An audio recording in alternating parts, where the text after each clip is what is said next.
tinan mo to si Tita Cory in her very first SONA after Marcos. I think she only mentioned his name one time or something. And then the rest of it was talking about reforms and the changes needed. So yung sinabi niya earlier about Cory being anti-Marcos, really when it came to running this country, she did not let that get in the way of what needed to be done. Ang theory ko, kaya gano'n ang itsura ng SONA ni Aquino, nung nabasa niya yung sinulat ni Tiglao, na senior sa kanya sa Ateneo, rewrite. So I'm sure the first version, parang yung banat kay Gloria. Lumabas ng final, walang banat kay Gloria. Pero napakano naman, kalat. So that's the effect of a rewrite session that doesn't have enough time. In order for you to be credible in your anti-GMA spin, you have to be able to say, I guess 3 things. One, that I will be just as hard on my own people. So in other words, there will be impartiality in my anti-corruption coming. That's why this KK thing is so damaging. And that's why I know that this is a slogan that they sent in particular. Kasi talagang pinupuruhan ang problema, ang pinaka-problema sa kanila. Ikalawa, you have to be able to say that my predecessor will be prosecuted within the fullest extent of the law without resort to trial by publicity.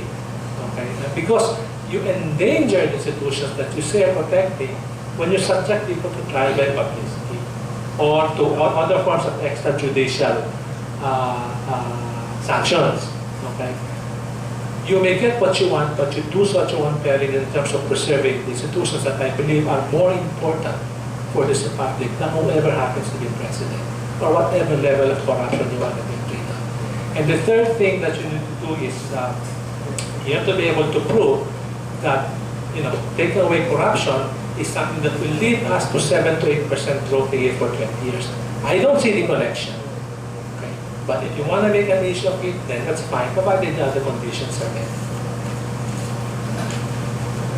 Thank you. I guess at this point we have to close the open forum. We start with the closing part of this activity. But before we do that, I am required to give some kind of, or attempt to give some kind of synthesis for this discussion.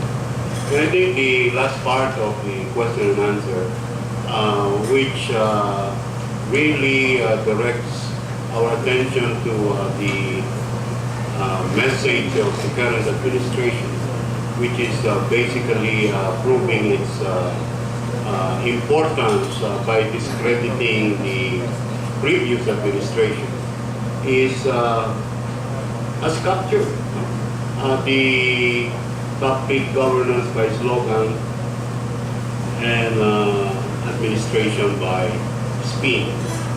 Perhaps that also characterizes our politics. A politics that is directed on probably the headlines of the day, a politics about persons, a politics about personalities.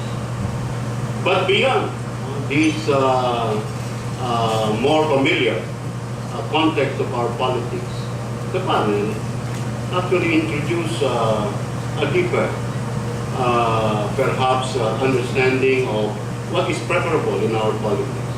And this is to lead the discussion to visions of governance rather than just the visions of governance. And through the forum, there are contending perspectives about the abstractions of governance from the left and from the right. Our panelists, for example, emphasize the hollowness of this administration, its incompetence, its poor record of performance, because up to now there is no structural change.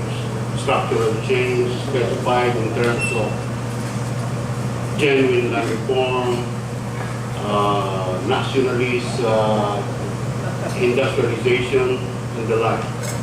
But there is a contending perspective. A perspective of growth that is driven by the market. A perspective of growth that is driven by enterprise. And in the process, I think what is common about these two perspectives is that for any administration to claim legitimacy, such administrations must deliver prosperity. In other words, it must address the chronic problem of unemployment, the chronic problem of poverty. Without concrete achievements in this regard, then perhaps we'll go back to what the dear colleague called Abdango, the politics of personalities, the politics of headlines, the politics of spin, the politics of slogan. We cannot improve our politics if we remain at that level. And this is the reason why the practical perspectives that were offered in our forum are also important.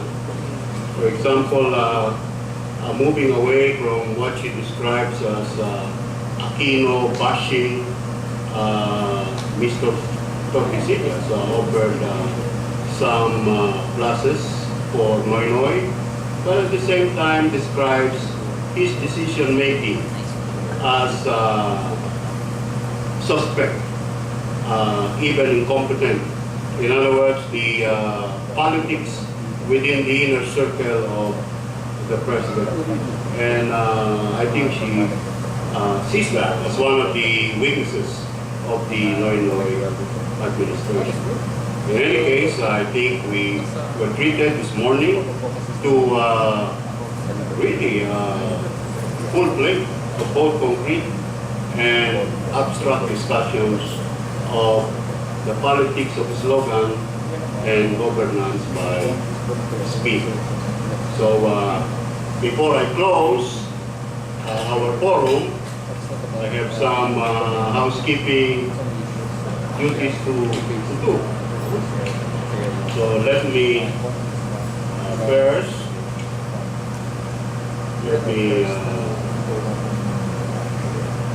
thank the organizer of this forum, the Third World Study Center, the co-sponsors, UP Office of the Vice President for Public Affairs, the Philippine Political Science Association, and the Office of the Dean, College of Arts and Letters.